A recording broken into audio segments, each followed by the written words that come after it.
यह Bible in one year का हिंदी प्रकरण है। 89वां दिन, 100 गुना प्रतिफल। मैनचेस्टर में वह पले बढ़े। उनके पिता एक शराबी थे। 15 वर्ष की आयु में उन्होंने स्कूल छोड़ दिया।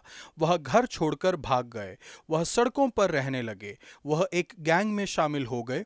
उन्होंने अपराध किए और उन्हें बंदीगृह में जाना पड़ा। जब वह वहां से बाहर निकले तब सेना में भर्ती हो गए। उनके 2 तलाक हुए थे। उसने 1994 में एचटीबी से अल्फा किया। उन्होंने अपना जीवन मसीह को दिया और पवित्र आत्मा से भर गए। उन्होंने कैदियों से मिलना शुरू किया। वह एचटीबी स्टाफ में शामिल हो गए ताकि बंदीगृह में होने वाले कार्य की देखरेख कर सकें। उन्होंने एक मुहिम शुरू की जिसमें व्यसनियों की सहायता की जाए और उदासी और कर्ज से संघर्ष कर रहे लोगों की सहायता की जाए। उनके लीडरशिप के अंतर्गत कैदियों के लिए अल्फा यूके के बंदीगृह में और विश्व भर के 76 देशों में फैल चुका है। हजारों ने यीशु मसीह में विश्वास किया है। पूर्व अपराधियों की देखभाल की सेवकाई के द्वारा सैकड़ों पुरुष और महिलाएं चर्च में लाए गए हैं। पॉल कॉले एक ऐसे उदाहरण हैं जो एक अच्छी भूमि थे जिस पर बीज गिरा। उनका हृदय शुद्ध और अच्छा है। उन्होंने वचन को सुना, इसे पकड़े रखा और बनाए रखने के द्वारा इसने 100 गुना फल उत्पन्न किया। लूका 8 का 8 और 15। अपने उद्धारकर्ता, बोने वाले और चरवाहे के रूप में वह यीशु से मिले। भजन संहिता 38 का 13 से 22 तक। व्यक्तिगत उद्धारक। दाऊद अपनी सभी परेशानियों, कष्ट और सताव के बीच में अपने व्यक्तिगत उद्धारक के रूप में परमेश्वर की ओर मुड़ते हैं। मेरे उद्धारक। शायद आप उन तीक्ष्ण कठिनाइयों का सामना नहीं कर रहे हैं जो दाऊद ने किया था, लेकिन फिर भी आज आप इस नमूने को दोहरा सकते हैं। नंबर 1, मांगो। सहायता मांगो। परंतु हे यहोवा, मैंने तुझ ही पर अपनी आशा लगाई है। हे प्रभु मेरे परमेश्वर, तू ही उत्तर देगा, क्योंकि मैंने कहा ऐसा ना हो कि वे मुझ पर आनंद करें। जब मेरा पांव फिसल जाता है तब वे मुझ पर अपनी बड़ाई मारते हैं। नंबर 2, अंगीकार करें। अपने पाप का अंगीकार करें, इसलिए कि मैं तो अपनी बुराई को प्रकट करूंगा और अपने पाप के कारण खेदित रहूंगा। नंबर 3, भरोसा। हे परमेश्वर, मेरी आशा आपसे ही है। परमेश्वर पर भरोसा करिए, वह आपको बचाएंगे। हे यहोवा, मुझे छोड़ न दे। हे मेरे परमेश्वर, मुझसे दूर न हो। हे यहोवा, हे मेरे उद्धारकर्ता, मेरी सहायता के लिए फुर्ती कर। परमेश्वर, मैं आपकी सहायता मांगता हूँ। आज कार्य कीजिए, मेरे पाप क्षमा कीजिए। हे परमेश्वर, मुझे छोड़ न दें, मुझसे दूर न जाएं। हे मेरे परमेश्वर, हे प्रभु मेरे उद्धारकर्ता, मेरी सहायता के लिए शीघ्र आएं। नया नियम। लूका 8 का 1 से 18 तक। महान बीज बोने वाला। यीशु की सेवकाई की सबसे बड़ी बात बीजों को बोना था। यीशु हर जगह परमेश्वर के राज्य के सुसमाचार का प्रचार करते रहे। आज हमारी सेवकाई अक्सर बीजों को बोने के विषय में है। बीजों को बोने के लिए कभी भी इसमें यात्रा शामिल है। उदाहरण के लिए एक मिशन ट्रिप। दूसरे समय पर यीशु ने लोगों को इकट्ठा किया और फिर बीजों को बोया। जब बड़ी भीड़ इकट्ठी हुई और नगर नगर के लोग उनके पास चले आते थे, यात्रा करना और लोगों को इकट्ठा करना। यीशु ने अकेले बीजों को नहीं बोया। उनके पास एक समूह था जिसमें 12 मनुष्य और कुछ महिलाएं भी थी। महिलाओं ने यीशु की सेवकाई में एक बहुत महत्वपूर्ण भूमिका निभाई। दूसरी चीजों के साथ साथ उन्होंने समूह की सहायता करने में निस्वार्थ हाथ बढ़ाया। फिर यीशु समझाते हैं कि वे क्या कर रहे हैं। बोने वाले दृष्टांत की सहायता से वे हमारी तरह परमेश्वर के वचन का बीज बो रहे हैं। निराश मत होइए यदि सभी एक समान उत्तर नहीं देते हैं। नंबर 1, कठोर हृदय वाले। कुछ लोग विश्वास नहीं करेंगे। मार्ग के किनारे के वे हैं जिन्होंने सुना, तब शैतान आकर उनके मन से वचन उठा ले जाता है कि कहीं ऐसा ना हो कि वे विश्वास करके उद्धार पाएं। नंबर 2, कमजोर हृदय वाले। दूसरों ने बहुत उत्साह के साथ उत्तर दिया, लेकिन यह बना नहीं रहा। उनमें जड़ नहीं है। जब वे सुनते हैं तो आनंद से वचन को ग्रहण तो करते हैं, परंतु जड़ न पकड़ने से वे थोड़ी ही देर तक विश्वास रखते हैं और परीक्षा के समय बहक जाते हैं। नंबर 3, आधे हृदय वाले। दूसरे वचन को उत्साह से उत्तर देते हैं, लेकिन बाद में जीवन की झाड़ियों के कारण भटक जाते हैं। चिंता, धन और आनंद। जो झाड़ियों में गिरा, यह वे हैं जो सुनते हैं पर आगे चलकर चिंता और धन और जीवन के सुख विलास में फंस जाते हैं और उनका फल नहीं पकता। नंबर 4, पूर्ण हृदय वाले। पहले 3 विभाग को बड़ी निराशा और दुख मिला, किंतु यीशु कहते हैं कुछ लोग उत्साह से उत्तर देंगे और धीरज के साथ शीघ्र फलों को उत्पन्न करेंगे। या जैसा कि मैसेज अनुवाद इसे कहता है, अच्छी भूमि में के वे हैं जो वचन सुनकर भले और उत्तम मन से संभाले रहते हैं और धीरज से फल लाते हैं। पहले उन्होंने बताया था कि यह फसल 100 गुना फल लाएगी।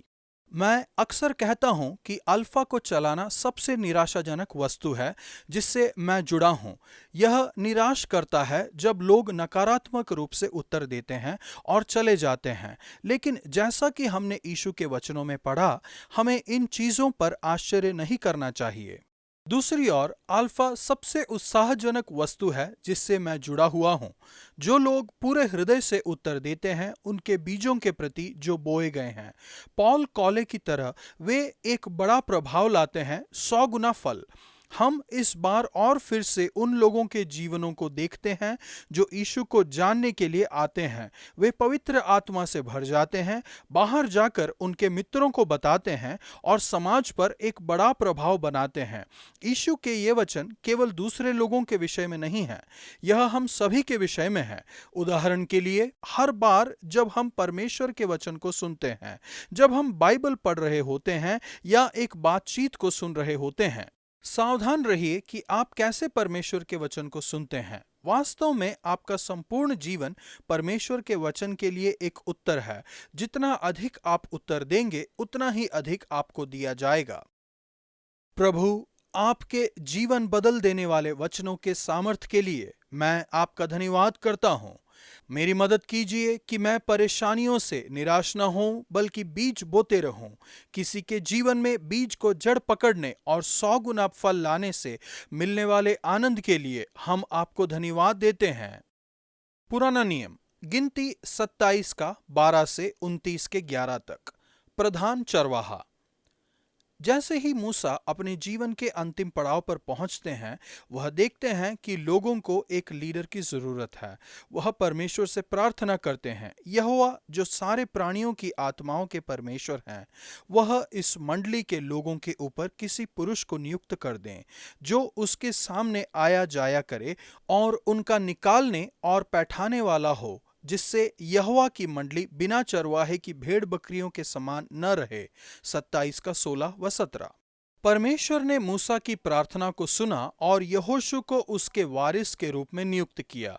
परमेश्वर ने यहोशू से कहा, आत्मा उसमें है, उस पर हाथ रखे गए, उसे आयोग दिया गया, उसे अधिकार दिया गया और वह परमेश्वर के लोगों का एक चरवाहा बन गया। उस समय राजाओं और शासकों के लिए चरवाहा एक सामान्य शब्द था। परमेश्वर के लोगों के लिए मूसा की चिंता अपने लोगों के लिए यीशु की चिंता को दर्शाता है। जब यीशु ने अपनी सेवकाई में लोगों की भीड़ को देखा, उसको लोगों पर तरस आया, क्योंकि वे उन भेड़ों के समान थीं जिनका कोई रखवाला ना हो, व्याकुल और भटकते हुए से थे। मत्ती 9 का 36। एक चरवाहा के रूप में मसीह लीडर का यह चित्र नए नियम में कई जगहों पर लिया गया है। पतरस लिखते हैं, परमेश्वर के उस झुंड की जो तुम्हारे बीच में है रखवाली करो, जो लोग तुम्हें सौंपे गए हैं उन पर अधिकार न जताओ, वरन झुंड के लिए आदर्श बनो। पहला पतरस 5 का 2 और 3। यीशु प्रधान चरवाहा हैं। यीशु ने कहा, मैं अच्छा चरवाहा हूँ। अच्छा चरवाहा भेड़ों के लिए अपना प्राण देता है। मैं अपनी भेड़ों को जानता हूँ। यूहन्ना 10 का 11 से 14।